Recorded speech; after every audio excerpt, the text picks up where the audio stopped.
Have you ever looked at an old family photo album? You see faces you recognize, but also some you don't.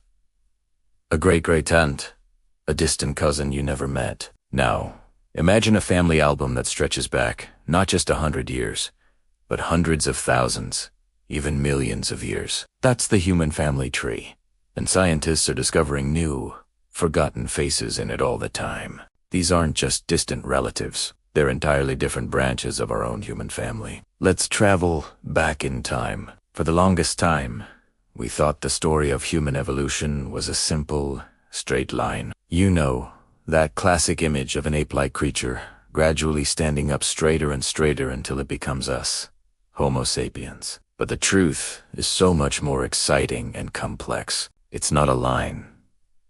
It's a sprawling, bushy tree with many different branches, and we're just the last one standing. Think of it like this. For most of human history, Earth was like a fantasy world, populated by different kinds of humans living at the same time. There were the sturdy, cold-adapted Neanderthals in Europe.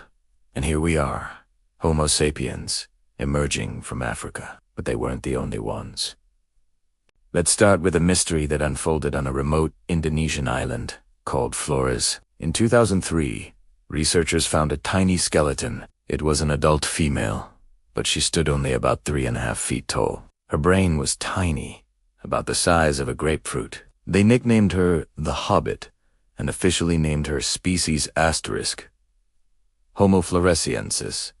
Asterisk. This discovery turned everything we thought we knew on its head. Here was a species of tiny humans, with a mix of ancient and modern features, living as recently as 50,000 years ago. That means they were around at the same time as our own ancestors. Can you imagine that?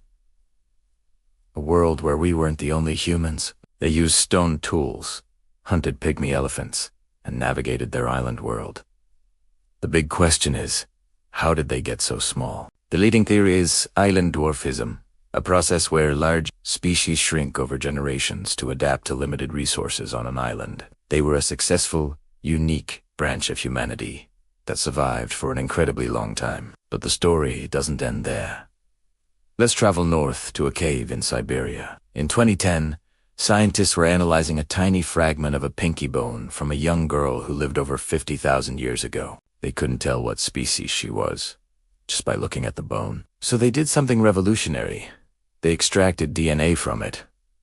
The results were astonishing. This DNA didn't match Neanderthals, and it didn't match modern humans. It was something entirely new. They call this group the Denisovans, named after the Denisova cave where the bone was found. We don't have a full skeleton, so we don't know exactly what they looked like. All we have are a few teeth, a piece of a skull, and that tiny finger bone. But their genetic legacy tells a powerful story. Their DNA shows up today in modern human populations, especially in people from Melanesia, like Papua New Guinea and Australia. This means that at some point in the distant past, our Homo sapiens ancestors met and had children with Denis. It's a mind-blowing revelation. We carry the genetic echo of these mysterious, ghost relatives within us.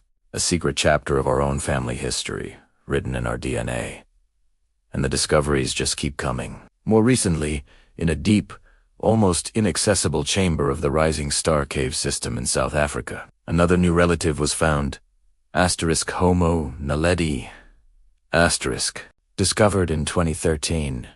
The team had to recruit small, slender paleoanthropologists who could squeeze through a passage just 7 inches wide to recover the fossils. What they found was a treasure trove, over 1,500 fossils from at least 15 individuals, from infants to the elderly.